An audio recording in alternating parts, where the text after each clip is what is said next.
I have a question. Dennis has a question. Right.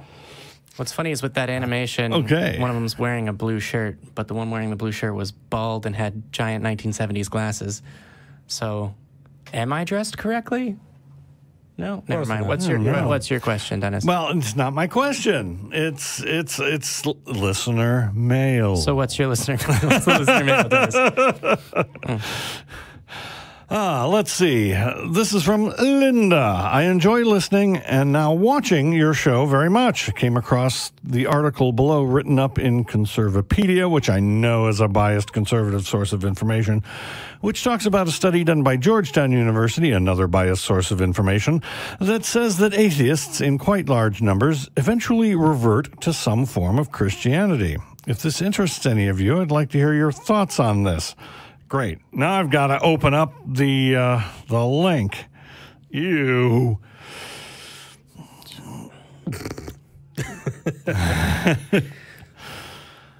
So let's see. Come on. In the meantime, what do you think? I don't think that happens. I don't have any numbers to back up my dismissal of that claim that no, but atheists revert.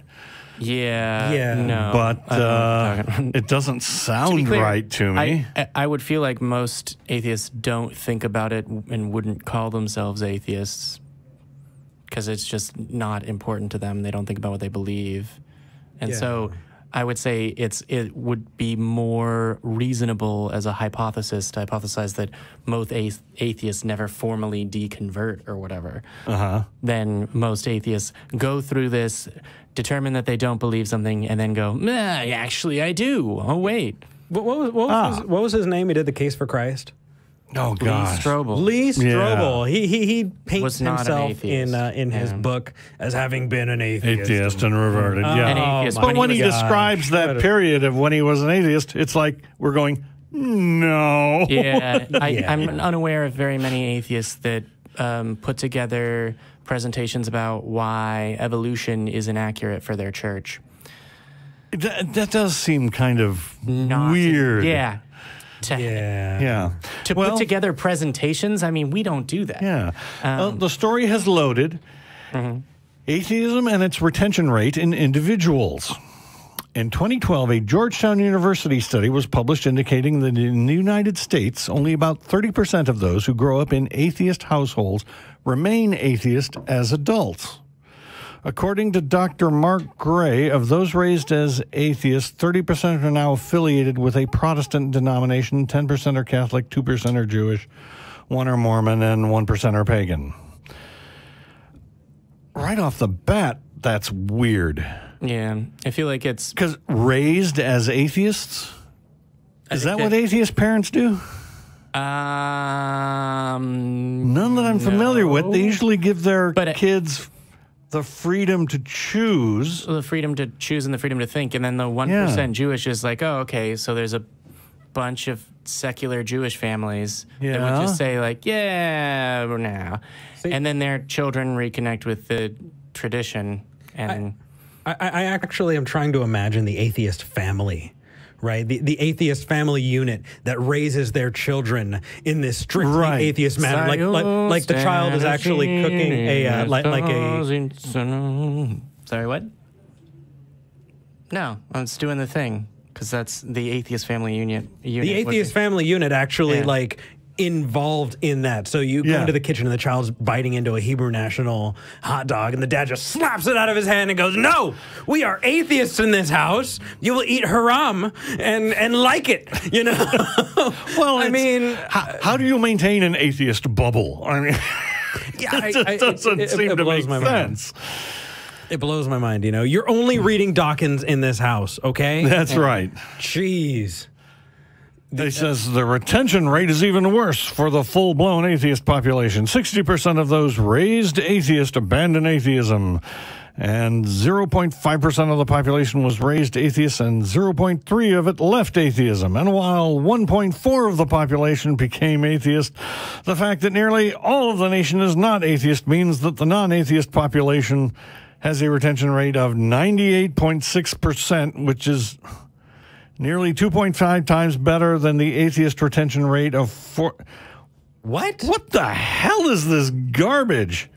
Yeah, I'm losing this math somewhere in the labeling. Yeah, I would think a 98% retention rate is pretty fucking good. Yeah, that's awesome. Failure.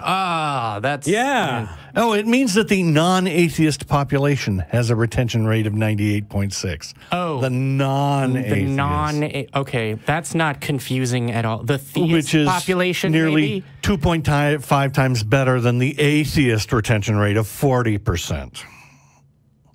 Wow. That's fantastic. Let's actually do some real numbers, because I know that if you went to the Pew Research Center, right, and you look at religiosity, if you were to take a look at self-reported religiosity, you'll see this large number, and then when you account for people who say, oh, well, I usually only go on Christmas, you know, and Easter, right, then almost half of them drop out. You know, you only have 30-some% of self-reported Christians regularly going to church, and it's like, really? Do you want to go? Really? Is that where you're going with it? Because you want to? That's where they're going with it. Because we can do that. We can do that if you want. How many atheist things do you do every day versus Christian things? You know, unless you're wiping your ass with the Bible, shitting is a secular thing. Wow. I mean, really, do we really want to? This article goes on, but there's a contents thing here that has some interesting. Ooh, what do you got? Headlines in it. One is unattractiveness of atheism.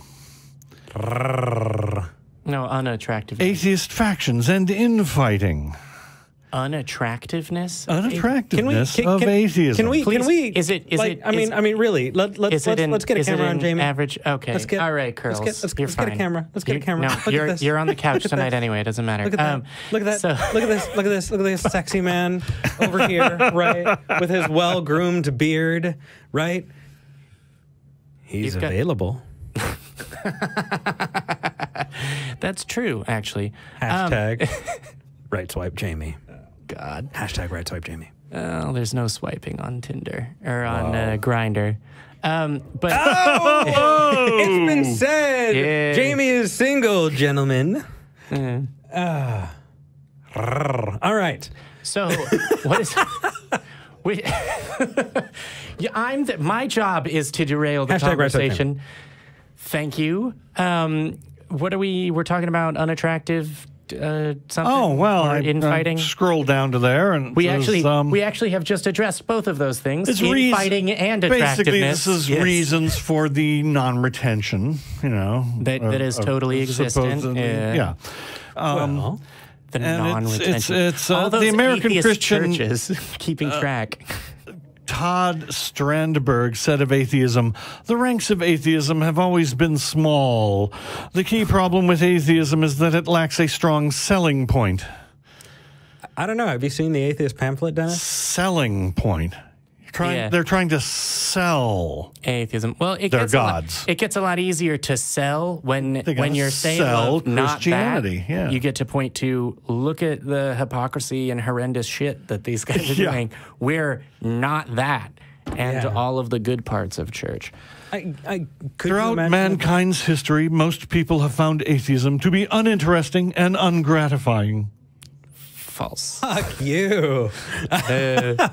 Furthermore, while atheism lacks any proof and evidence that it is true, Christianity offers a wealth of evidence confirming its veracity. A wealth of evidence? Yep, they just lied right there, so I'm stuck dismissing on the phrase, the entire freaking article. Because truth and, oh, God. What a pile of garbage. Truth and evidence that it's accurate and correct. Can we get some... I'd like to see one. Give me your best shot. I'm having flashbacks to all this shock of God fans that don't understand what that phrase means or what atheism is. Oh, I know. By the way, the chat has started hashtag grind on Jamie. Hashtag grind it, Jamie. That's right. All right. Well, then. Well, another fantastic email, actually. I'm really glad they sent that in. Sent us in a truly horrible direction. Thank you, Linda. Hey, I'm not that bad. What are you talking about?